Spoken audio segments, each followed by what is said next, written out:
Around 23,000 years ago, nomadic peoples in Siberia began giving wolves table scraps, and today we have pugs. Dogs are by far the most variable mammals in the world, and over 450 breeds are recognized by organizations across the world like the American Kennel Club and the International Canine Federation. While there are certainly issues surrounding pedigree dogs, every breed has a rich and storied history, acting almost like a microcosm of the history of the culture that they were developed in. Every dog breed has followed their masters through the rise and fall of empires and has dispersed as humanity has globalized. While most breeds did not get officially established until the 19th century, every lineage can be traced back to the dogs that lived hundreds if not even thousands of years before them. I'm going to try and tell you about the incredibly rich legacies of every breed, and not just the Pembroke Welsh Corgi Club was established in 18 whatever by some British man, although I will warn you now, many dog breeds in some way or another actually do find their ancestry on these little islands. So if you hate Britain, I'd click away now. Let's start this journey through history with the most popular dog breed in the world, the Labrador Retriever. In many countries like the US and the UK, more labs are registered with kennel clubs than several of the next most popular breeds combined, and approximately 2/3 of all the service dogs in the US are labs, as their name suggests. This part was developed in Labrador in Newfoundland. The now extinct St. John's Water Dog was brought to the New World to act as hunting and working dogs, and from them developed labs who were so loved that some were brought back to Britain to be bred further and start on their track to world domination. Alongside the St. John's Water Dog in the Canadian colonies was a larger, sturdier dog than mixed with a Referral de Alentejo, a Portuguese water dog from the Alentejo province that Portuguese fishermen brought over with them. These dogs became what we know today as the Newfoundland. One truly lived up to his namesake as a Newfoundland by helping Lewis and Clark find new land as they trekked to the Pacific and back. The dog was unfortunately named Seaman. One pair of St. John's Water Dogs found themselves in a shipwreck off the coast of Maryland. The two struck out on their own and mingled with local dogs, and their grand puppies are today the Chesapeake Bay Retrievers. Also coming from St. John's Water Dog is the Golden Retriever, who is also most likely mixed with various Water Spaniels as the breed was being developed in Britain. Spaniels, as a family of dogs, have an absolutely fascinating history. As their name implies, they do likely originally come from Spain, although Spaniels or Spaniel-like dogs might have been brought to the British Isles as early as 900 BC by bands of Celts immigrating from mainland Europe. In Celtic poetry from the 2nd and 3rd century, there is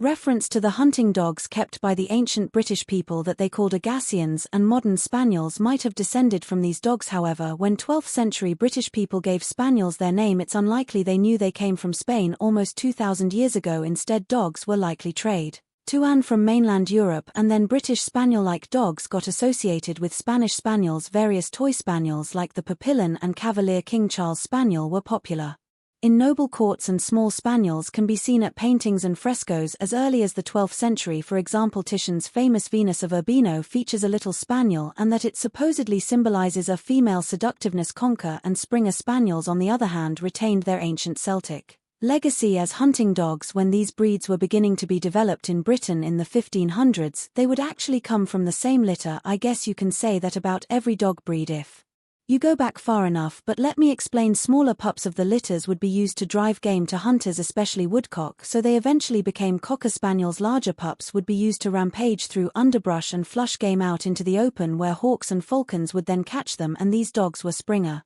Spaniels. In the early 20th century, Cocker Spaniels became remarkably different in the US versus the UK and were officially separated into two separate breeds, and the American Cocker Spaniel held the title as America's favorite dog throughout the 40s, 50s, and then again in the 80s. Before guns were a thing, hunting was pretty different, and so too were hunting dogs. Hunting dogs that assisted with bigger prey would tackle prey animals and hold them in place until their masters came and slaughtered the animal, often huge things like boars or even bears. So these dogs had to be huge, and that's why the Great Dane was developed in the mid-16th century. The Germans developed the Great Dane by selectively breeding huge dogs that were imported from Britain, likely dogs similar to Irish Wolfhounds and English Mastiff, which, as their name suggests, are from Ireland and England respectively. Until the 18th century, it was only the nobility who could afford to go around hunting on horseback, so the common people developed their own sort of hunting dogs. Dogs that could track the scent of prey proved much more valuable to people hunting on foot. A hunter would have a scent hound on a leash that would lead the hunter to a piece of game. Often another larger pack of dogs would then maul the animal. You had to make do when guns hadn't been invented yet, and luckily for the hunters, Peter hadn't been invented yet either. This was how the bloodhound was developed in Britain, potentially from an older lineage of hounds called the St. Hubert hound in Belgium. Supposedly the bloodhound was so good at tracking scent that they would also be used to track criminals.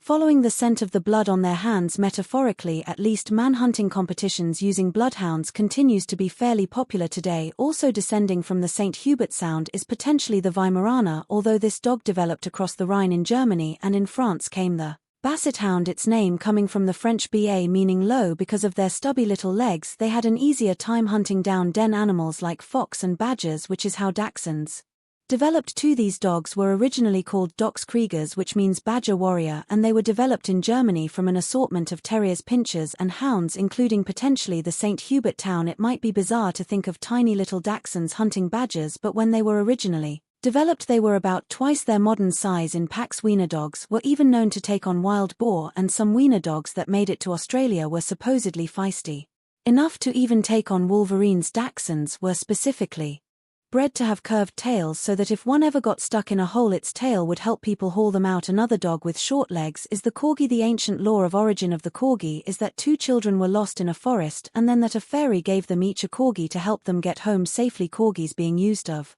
course as warehouses for the fairies who would grasp onto the rough patch of fur at the base of the corgi's haunches. This seems like a perfectly plausible explanation for the origin of these dogs. Queen Victoria was one of several British queens who was a big fan of the breed, and the Queen also played a big role in popularizing the Pomeranian. The Pomeranian may or may not actually be from Pomerania, a region that historically was a part of Germany but is today in modern northwest Poland, but many were bred in the region, which is how they ended up getting their name. However, it wasn't until Victorian times that they started getting so iconically tiny. Queen Victoria happened to have a particularly tiny palm, and breeders went into a frenzy, decreasing the average size of Pomeranians in the country by 50% over the course of her reign. Many different sorts of dogs were cultivated simply for nobility to have his entertainment in their courts, and most Bichon-type dogs were developed for this exact purpose. Originally, most Bichon dogs were probably descended from the Barbie, a poodle-looking water dog from France, and the word Bichon likely comes from Barbie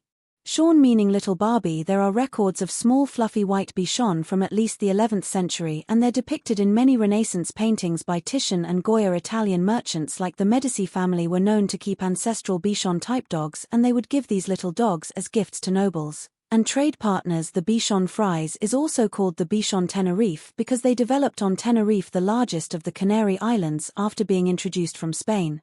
Around the 16th century, when Bichon Frise returned to the mainland, they became incredibly popular in courts, or well, that is of the fashion so dictated at the time. When the breed's popularity waned, Bichon Frise could find themselves doing tricks and circuses, and alongside them would often be Dalmatians. It should be no surprise that Dalmatians come from the Dalmatia region of Croatia, where records show that they've been spotted since at least 1374. Dalmatians were prized by circuses due to their intelligence and exotic appearance, and they became incredibly popular in Regency-era Britain, where they acted like carriage dogs trotting alongside a buggy to guard the occupants, but really they were mostly there to just show off the occupants as wealth. Malteses, despite their name, may have also developed in Croatia, specifically on the island of Miguel, not on Malta. There is, however, ancient Maltese artwork depicting similar-looking little white fluffy dogs painted on amphorae with the caption Melite, which was the Latin word for Maltese, and even Aristotle referenced these little dogs, calling them Catilas Meliterios, meaning roughly little Maltese lapdog, although it's thought that today's Malteses are mostly descended from more modern Bichon-type dogs that may be mixed with some of the historical Maltese